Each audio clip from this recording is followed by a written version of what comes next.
Hi friends, welcome to RS educations. Guys, ఈరోజు మనం వార్తలో నిలిచినటువంటి అంతర్జాతీయ, జాతీయ మరియు రాష్ట్రీయ అంశాల గురించి అండ్ వార్తలో నిలిచినటువంటి వ్యక్తులు మరియు క్రీడా సంబంధిత అంశాల గురించి ఈరోజు ఈ వీడియోలో మనం డిస్కస్ చేయబోతున్నాం. సో మెయిన్గా కాన్సెప్ట్లోకి వచ్చేద్దాం. ఈరోజు మనం 4th August and 5th August 2021కి సంబంధించినటువంటి కరెంట్ అఫైర్స్ గురించి డిస్కస్ చేయబోతున్నాం. So let's start. ఈ రోజు మనకి ఒక వార్తలు ఇచ్చేటువంటి ఫస్ట్ టాపిక్ వచ్చేసరికి ఏంటి అంటే మనకి India's first 100% COVID-19 vaccination. Most important ఒక టాపిక్ కి సంబంధించి చూడండి. సో ఇప్పటి వరకు మన భారతదేశంలో తీసుకుంటే 100% వ్యాక్సినేషన్ అని చెప్పే ఒక అంశం అని చెప్తున్నాం. ఇటీవల కాలంలో కూడా ఒక విలేజ్ కి సంబంధించి 100% వ్యాక్సినేటెడ్ విలేజ్ అని చెప్పి ఒక విలేజ్ గురించి కూడా మనం డిస్కస్ చేసాం. అండ్ అదేవిధంగా ఒక గ్రామం గురించి కూడా మనం డిస్కస్ చేసాం. సో ఈ రోజున వచ్చేసరికి India's first 100% COVID-19 vaccinated city. So COVID-19 vaccinated సిటీగా భువనేశ్వర్ సిటీ అనేది మనకి వార్తనించింది. సో ఈ యొక్క భువనేశ్వర్ సిటీకి సంబంధించినటువంటి ఒక అంశాల గురించి అండ్ వివిధ రకాలైన కార్యక్రమాల గురించి మనం డిస్కస్ చేస్తున్నాం. సో మెయిన్గా చూస్తే ఈ యొక్క భువనేశ్వర్ సిటీ మనకి ఈ రోజున వార్తలు నిలిచింది. సో ఎందుకు అంటే COVID-19 వ్యాక్సినేషన్ అనేది 100% కంప్లీట్ అయినటువంటి ఒక సిటీగా చూడండి. మనకి యొక్క భువనేశ్వర్ ఒడిస్సా రాష్ట్రంలో ఉంది. సో ఒడిస్సా రాష్ట్రంలో ఉన్నటువంటి యొక్క భువనేశ్వర్ సిటీలో మనకి యొక్క 100% వ్యాక్సినేషన్ అనేది పూర్తి అయినట్లుగా ఈ రోజుతో మనకి వెలువరించడం అయితే జరిగింది. సో టోటల్గా తీసుకుంటే మనకి యొక్క 55 COVID-19 వ్యాక్సినేషన్ సెంటర్లను ఏర్పాటు చేశారని అండ్ అదేవిధంగా తీసుకుంటే టోటల్గా మనకి యొక్క భువనేశ్వర్ సిటీ. సో ఈ యొక్క టోటల్గా భువనేశ్వర్ సిటీలో ఉన్నటువంటి ప్రజలు ఎంతమంది అంటే 9 lakhs. సో 9 lakhs పీపుల్ అనేవారు ఉంటే వారందరికీ కూడా వ్యాక్సిన్ అనేది ఇవ్వడం జరిగింది అని చెప్పి అండ్ నెక్స్ట్ వచ్చేసరికి మనకి యొక్క ముఖ్యమైనటువంటి పాయింట్ అని చెప్పి కూడా చెప్పుకోవచ్చు. చూడండి, మనకి యొక్క 100% వ్యాక్సినేషన్ కార్యక్రమం పూర్తి చేసుకున్నటువంటి గ్రామం అండ్ విలేజ్ అండ్ అదేవిధంగా తీసుకుంటే యొక్క సిటీ. సో పట్టణానికి సంబంధించి చూస్తే ఇటీవల కాలంలో కూడా ఎవరైతే యొక్క ముఖ్యంగా పోటీ పరీక్షలకు ప్రిపేర్ అవుతున్నారో ఆయా అభ్యర్థులు గమనించాలి. ఇటీవల కాలంలో కూడా మనకి యొక్క వ్యాక్సిన్కి సంబంధించి తరచూ వివిధ రకమైన అంశాలు వార్తలు నిలుస్తున్నాయి. లాస్ట్ 20 days బ్యాక్ వచ్చేసరికి మనకి యొక్క గ్రామం, ముఖ్యంగా ఈ యొక్క గ్రామాలకు సంబంధించి అండ్ లాస్ట్ 1 month బ్యాక్ వచ్చేసరికి మొట్టమొదటి 100% వ్యాక్సినేటెడ్ విలేజ్ అని చెప్పే ఒక అంశం మనం వార్తలో నిలిచింది. అండ్ అదేవిధంగా తీసుకుంటే రోడ్డు మార్గము కూడా సరిగా లేనటువంటి ఒక ప్రాంతానికి డాక్టర్స్ అనేవారు వెళ్ళి వారి యొక్క సొంత కృషితోటి ఆ యొక్క వ్యాక్సినేషన్ పూర్తి చేశారు అని చెప్పి డాక్టర్లను ప్రశంసించడం అని చెప్పి సో వివిధ రకమైన అంశాలు కూడా మనం తరచూ చూస్తున్నాం. సో ఆ విధంగా తీసుకుంటే ఈ రోజున మనకి యొక్క city India's first 100% COVID-19 vaccinated సిటీగా భువనేశ్వర్ సిటీ వార్తలు నిలిచింది. సో ఒడిస్సా ప్రాంతంలో ఉన్నటువంటి యొక్క భువనేశ్వర్ సిటీ. సో గైస్ చూడండి, మనకి ఏ విధంగా ఎక్కువ క్వశ్చన్స్ అనేది అడగడానికి పాసిబిలిటీ ఉంటుందంటే ముఖ్యంగా చూడండి. సో ఏ యొక్క ప్రాంతం భారతదేశంలో మొట్టమొదటి 100% వ్యాక్సినేటెడ్ సిటీగా పేరు ప్రఖ్యాతులు పొందింది? భువనేశ్వర్. సో ఏ యొక్క రాష్ట్రంలో ఉందంటే ఒడిస్సా రాష్ట్రం. అండ్ మొత్తంగా దీంట్లో ఉన్నటువంటి ప్రజలు ఎంతమంది అంటే 9 లక్షల మంది ప్రజలు ఉంటే వారందరికీ కూడా ఈ యొక్క వ్యాక్సినేషన్ అనేది పూర్తి స్థాయిలో అందించడం అనేది జరిగింది. అండ్ అదేవిధంగా దీని కొరకు మొత్తంగా ఏర్పాటు చేయబడినటువంటి యొక్క వ్యాక్సినేషన్ సెంటర్స్ ఎన్ని అని చెప్పి అడుగుతారు. చాలా ఇంపార్టెంట్ అండి. 55 COVID-19 వ్యాక్సినేషన్ సెంటర్లను ఏర్పాటు చేసి ఆ యొక్క సెంటర్ల ద్వారా సో ప్రతి ఒక్కరికి కూడా ఆ యొక్క సిటీలో ఉన్నటువంటి ప్రతి ఒక్కరికి కూడా ఈ యొక్క వ్యాక్సిన్ పూర్తి చేశారు అని చెప్పే ఒక అంశంతో ఈ రోజున 100% వ్యాక్సినేటెడ్ సిటీగా ఈ రోజు మనకి యొక్క భువనేశ్వర్ సిటీ అనేది వార్తలు నిలవడం అయితే జరిగింది. సో ఇది మనకి ఈ రోజు వార్తలు ఫస్ట్ టాపిక్ కి సంబంధించినటువంటి అంశం. అండ్ నెక్స్ట్ వచ్చేసరికి ఈ రోజు వార్తలు మరొక ఇంపార్టెంట్ టాపిక్ ఏంటి అంటే black fungus. So black fungus or mucormycosis అని చెప్పి ఇటీవల కాలంలో లాస్ట్ 1 month బ్యాక్ మనం ప్రతిరోజు కూడా ఒక వీక్ కంప్లీట్గా డిస్కస్ చేయడం అయితే జరిగింది. ఈ యొక్క బ్లాక్ ఫంగస్ డిసీజ్కి సంబంధించి ఆంధ్రప్రదేశ్లో యొక్క దీని యొక్క విజృంభణ గురించి చెప్పాం. అండ్ ఏ ప్రాంతంలో ఈ యొక్క బ్లాక్ ఫంగస్ అనేది వస్తుంది అని చెప్పి ఏ ప్రాంతాల్లో వచ్చింది అని చెప్పి అండ్ అదేవిధంగా తీసుకుంటే ఈ యొక్క బ్లాక్ ఫంగస్ డిసీజ్ అనేది మనకి దాని యొక్క లక్షణాలు ఎలా ఉంటాయి అండ్ ఏ విధమైనటువంటి ప్రభావాన్ని చూపుతుంది అండ్ ఎటువంటి ప్రభావాన్ని చూపుతుంది. సో వీటన్నిటి గురించి కూడా మనం 1 by 1 లాస్ట్ డిస్కస్ చేయడం అయితే జరిగింది. సో ఆ విధంగా తీసుకుంటే ఈ రోజున యొక్క బ్లాక్ ఫంగస్కి సంబంధించి మరొక కీలకమైనటువంటి అంశం ఈ రోజు మరొకసారి నిలవడం అయితే జరిగింది. సో ఏంటి అంటే మనకి బ్లాక్ ఫంగస్ కి సంబంధించి అత్యధికమైనటువంటి కేసులు నమోదైనటువంటి వాటిపైన ఒక రిపోర్ట్ ని ఈ రోజు వెలువరించడం అయితే జరిగింది. మోస్ట్ ఇంపార్టెంట్ అండి మనకి యొక్క రిపోర్ట్ నివేదికలకు సంబంధించి ఇటీవల కాలంలో కూడా వివిధ రకమైన నివేదికలు మనం తరచూ చూస్తున్నాం.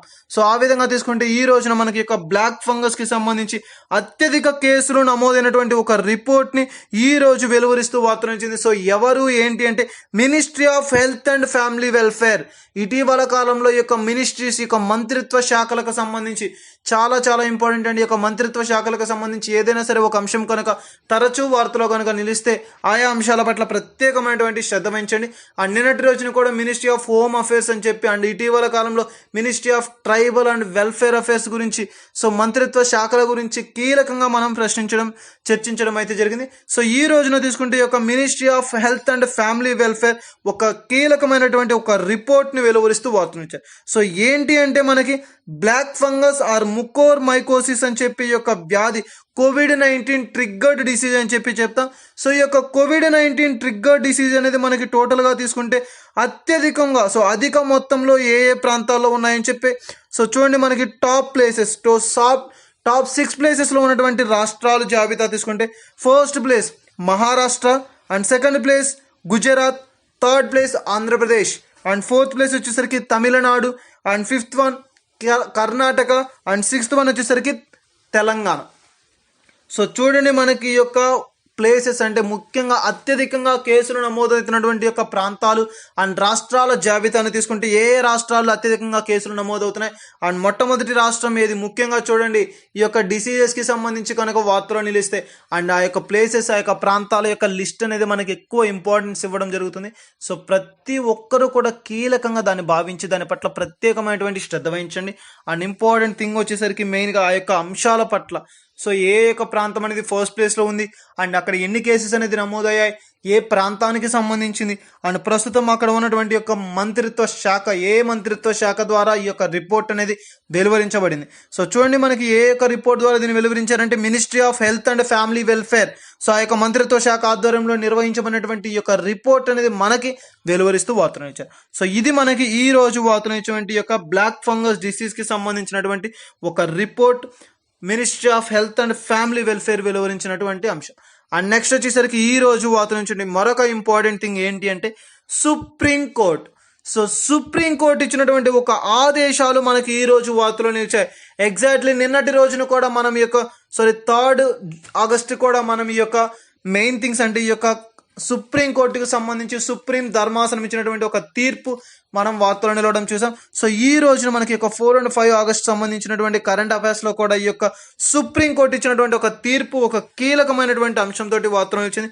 సో ఏంటి అంటే మనకి చూడండి గవర్నర్స్.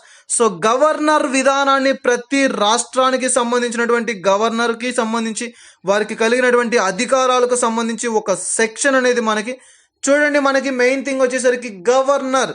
సో గవర్నర్ విధానాన్ని రాష్ట్రానికి ప్రతి రాష్ట్రానికి కూడా గవర్నర్ విధానాన్ని తీసుకురావాలి అని చెప్పి ఒక ఆదేశాలను జారీ చేయడం అయితే జరిగింది. సో ఏదైనా సరే మనకి యొక్క కోడ్ ఆఫ్ క్రిమినల్ ప్రొసీజర్ ప్రకారంగా తీసుకుంటే వారికి ఒక అధికారాన్ని ప్రొవైడ్ చేస్తూ ఈ రోజున ఒక ఆదేశాలను జారీ చేయడం అయితే జరిగింది. ఏంటి అంటే మనకి చూడండి వారికి కలిగినటువంటి అధికారులు ఫర్ ఎగ్జాంపుల్ తీసుకుంటే మనకి యొక్క సెక్షన్ చూడండి సెక్షన్ 433.A అనే ఒక సెక్షన్ అనేది ఉంది.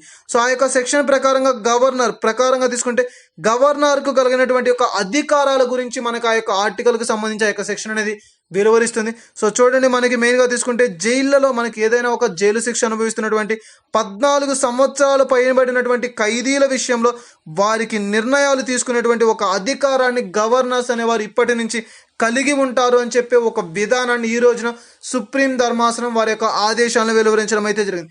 సో ఇటీవల కాలంలో కూడా చెప్తాం మనం యొక్క రాష్ట్రపతి క్షమాభిక్ష అని చెప్పి.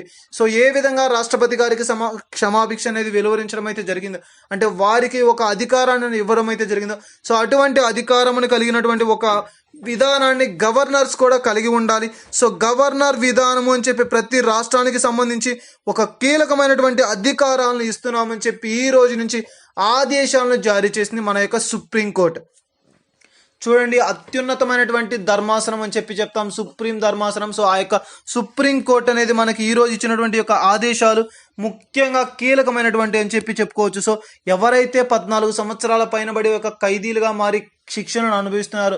సో అటువంటి వారందరికీ కూడా జైలు శిక్ష నుంచి విముక్తి అంటే ముఖ్యంగా చూడండి వారికి క్షమాభిక్ష పెట్టేటువంటి విధానం కావచ్చు, కొంత వారికి వారి యొక్క మంచితనం అంటే ఒక సత్ప్రవర్తన కింద వాళ్ళని రిలీజ్ చేసేది. సో ఇటువంటి ప్రతి ఒక్క అంశం కూడా ఎగ్జాంపుల్ కండి ఇవన్నీ కూడా. సో ఆ విధంగా తీసుకుంటే అటువంటి అంశాల పట్ల కావచ్చు, లేదంటే కొన్ని సెక్షన్స్ ఆధారంగా చేసుకొని 433A సెక్షన్ ప్రకారంగా గవర్నర్ గారికి కొన్ని అధికారాలను ప్రకటిస్తూ ఈ రోజున అధికారికంగా మన యొక్క సుప్రీంకోర్టు అయితే ఈ యొక్క ఆదేశాలను వెలువరించడం అయితే జరిగింది. సో ఇది మనకి ఈ రోజు సుప్రీంకోర్టు ఇచ్చినటువంటి ఒక కీలకమైనటువంటి ఆదేశం. ఇటీవల కాలంలో కూడా చూడండి వివిధ రకమైన అంశాలతోటి మనకి యొక్క సుప్రీంకోర్టు తరచూ వార్తలో నిలుస్తుంది. ఏదైనా సరే ఒక అంశం కనుక తరచూ వార్తలో నిలిస్తే ఆయా అంశాల పట్ల ప్రత్యేకమైనటువంటి శ్రద్ధ వహించండి. సో మెయిన్గా తీసుకుంటే ఇది మనకి యొక్క సుప్రీం ధర్మాసనానికి సంబంధించి. అండ్ నెక్స్ట్ వచ్చేసరికి ఈ రోజు వార్తల నుంచి మరొక ఇంపార్టెంట్ థింగ్ ఏంటి అంటే హర్సూన్ మిసైల్. సో హర్షూన్ మిసైల్ ఈ రోజున మనకి వార్తలు వచ్చింది. ఇటీవల కాలంలో చూసాం హర్షూన్ మిసైల్స్ అనేది చెప్పగానే మనకి గుర్తొచ్చేది ఏంటంటే అమెరికా రక్షణ వ్యవస్థ.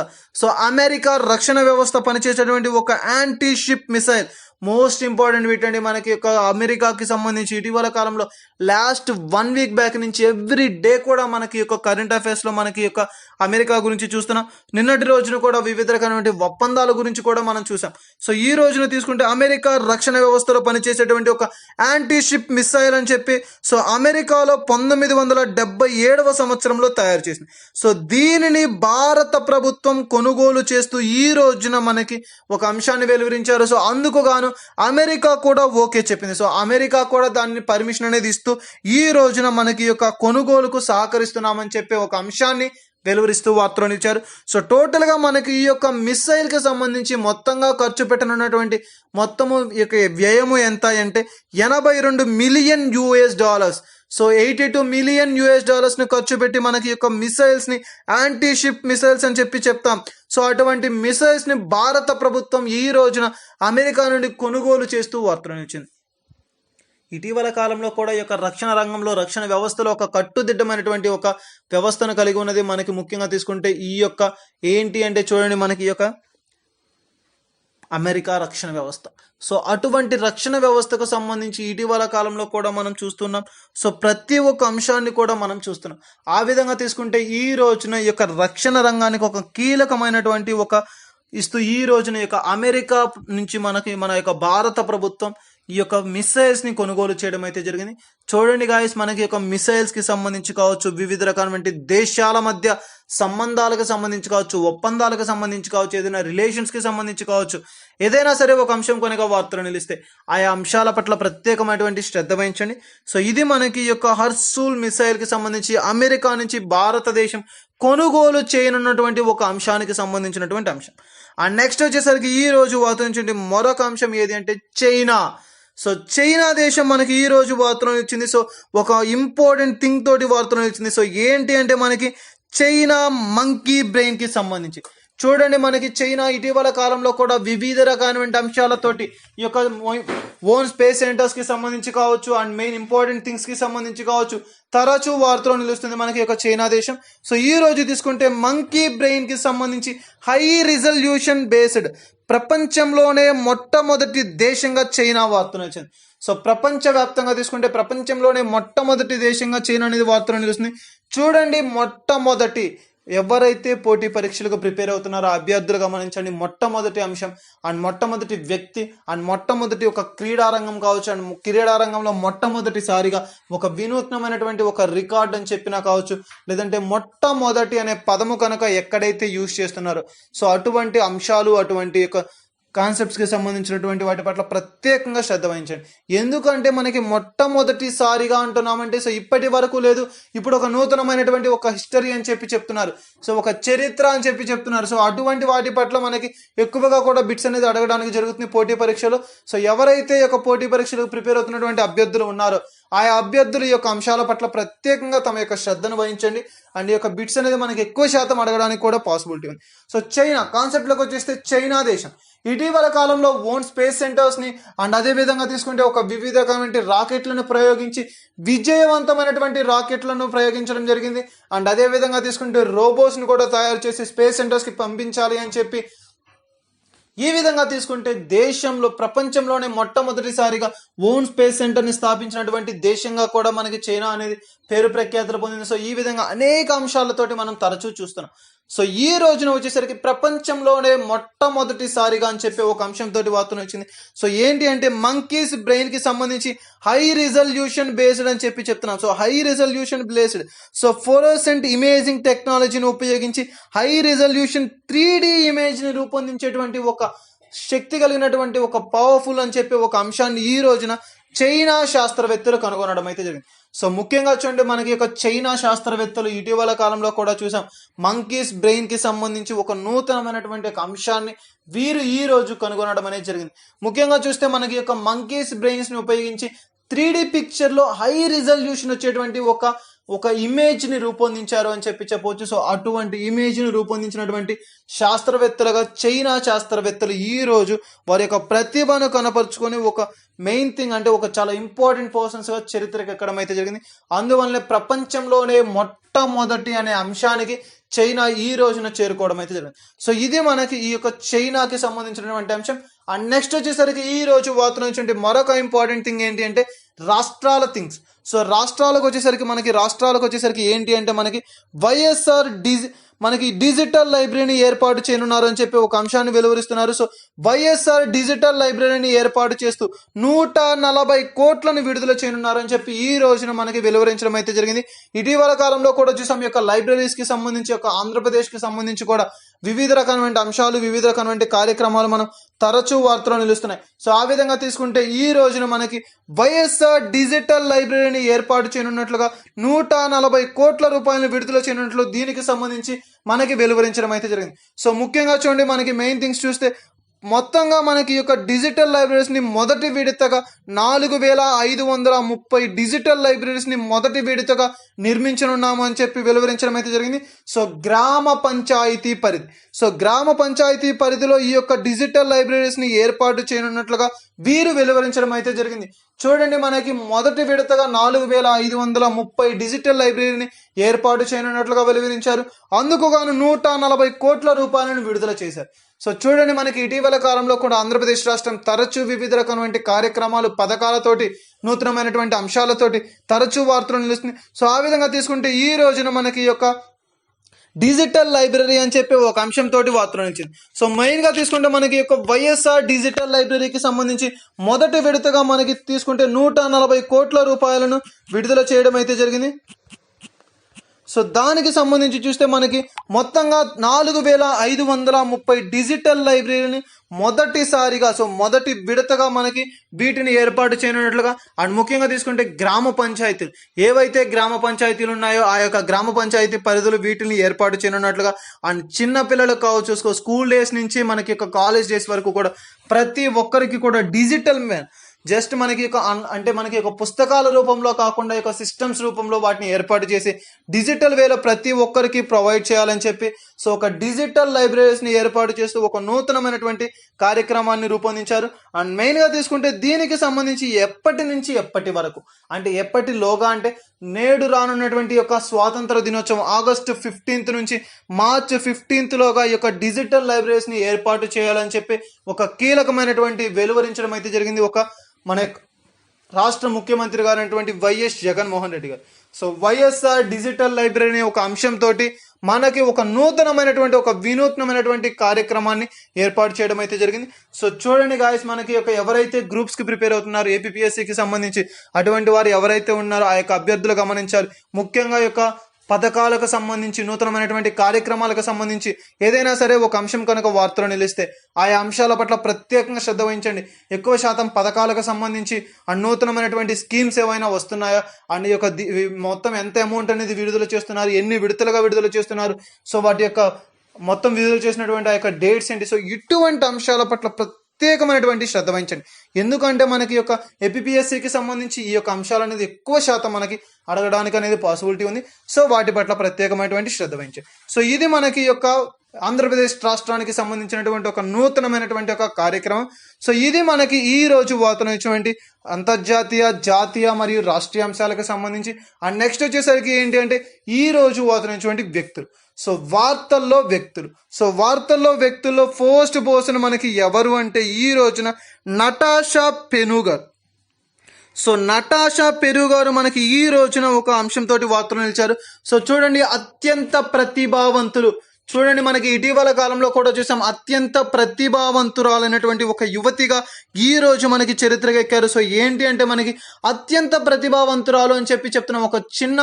ఒక చిన్న వయసులోనే అత్యంత ప్రతిభావంతురాలుగా మనకి ఈ రోజు పేరు ప్రఖ్యాతులు పొందినటువంటి వీరికి సంబంధించి చూస్తే ఏంటి అంటే, అమెరికాలో ఉన్నటువంటి ఒక జాన్ హాసిమ్ అని చెప్పే ఒక యూనివర్సిటీ తరపున, జాన్స్ హాప్సిన్ అని చెప్పే ఒక యూనివర్సిటీ తరపున ఒక టాలెంట్ టెస్ట్ అనేది కండక్ట్ చేయడం అయితే జరిగింది. సో దానిలో మనకి ఆ యొక్క టాలెంట్ టెస్ట్లో 84 దేశాలకు సంబంధించినటువంటి చిన్నారులు పాల్గొనడం అయితే జరిగింది. సో అందులో కూడా మనకి అత్యంత తెలివిగల వారు ఎవరైతే ఉన్నారో, సో అత్యంత తెలివిగల వారిగా ఎక్కువ స్కోర్ చేశారో, సో వారే మనకి ఈ యొక్క మెయిన్ పర్సన్. ఎవరు అంటే మనకి నటాషా పెరుగు గారు. సో భారత సంతతి వ్యక్తి, సో భారత సంతతి మహిళ అని చెప్తాం నటాషా పెరుగు గారు. సో వీరు అత్యంత ప్రతిభావంతులైనటువంటి వారిగా ఈ రోజున వార్తలు నిలవడం అయితే జరిగింది.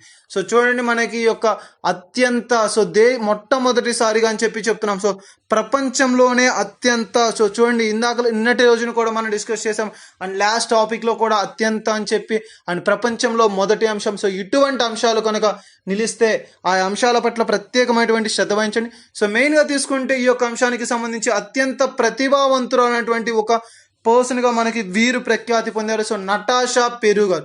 సో ఇది మనకి ఈ రోజు వార్తనటువంటి వ్యక్తుల్లో ఫస్ట్ పర్సన్కి సంబంధించినటువంటి ఒక ముఖ్యమైనటువంటి అంశం.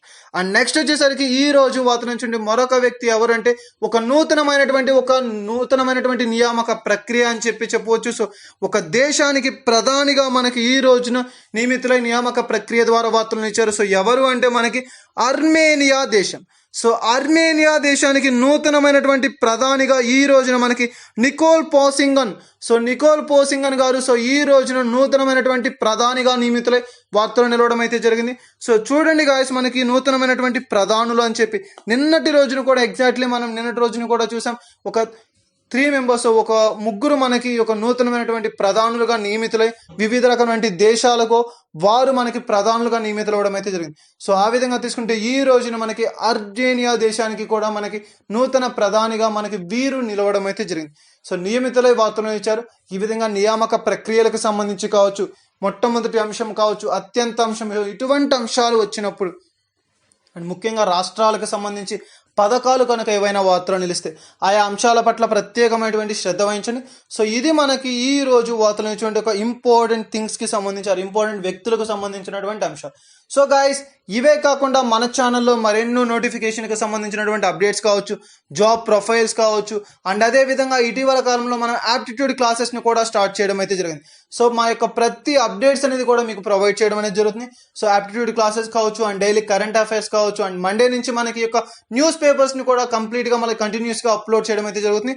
సో ఈ యొక్క ప్రతి అప్డేట్ని, కరెంట్ అఫైర్స్ అండ్ అదేవిధంగా తీసుకుంటే మా యొక్క daily news paper updates and daily news పేపర్సే కాకుండా notification, so updated notification videos కావచ్చు, ఇలా ప్రతి ఒక్కటి కూడా మీకు కనుక రావాలి అన్నా, మీరు కనుక పొందాలి అనుకున్నా సబ్స్క్రైబ్ చేసుకోండి. మా యొక్క ప్రతి వీడియోని, మా యొక్క ప్రతి అప్డేట్ని మీరు సబ్స్క్రైబ్ చేసుకోవడం ద్వారా పొందుకోవడం అనేది జరుగుతుంది. అండ్ అదేవిధంగా తీసుకుంటే మరెవరైనా సరే, మన ఫ్రెండ్స్ కావచ్చు, ఫ్యామిలీ మెంబర్స్ కావచ్చు, ఎవరైనా స్టూడెంట్స్ కావచ్చు, ఎవరైనా సరే చదువుకునే వారు ఉన్నా, లేదంటే కాంపిటేటివ్ ఎగ్జామ్స్కి ప్రిపేర్ అవుతున్నా కూడా వారందరికీ కూడా షేర్ చేయండి. వారు కూడా నేర్చుకోవడం అనేది జరుగుతుంది. సో ప్రతి ఒక్కరికి కూడా యూస్ఫుల్గా ఉంటుంది. సో ఇంట్రెస్టింగ్ క్యాండిడేట్స్ ఎవరైనా ఉంటే విజిట్ చేయండి, సబ్స్క్రైబ్ చేసుకోండి. మా యొక్క ప్రతి అప్డేట్ని మీరనేవారు పొందడం అనేది జరుగుతుంది. Thank you.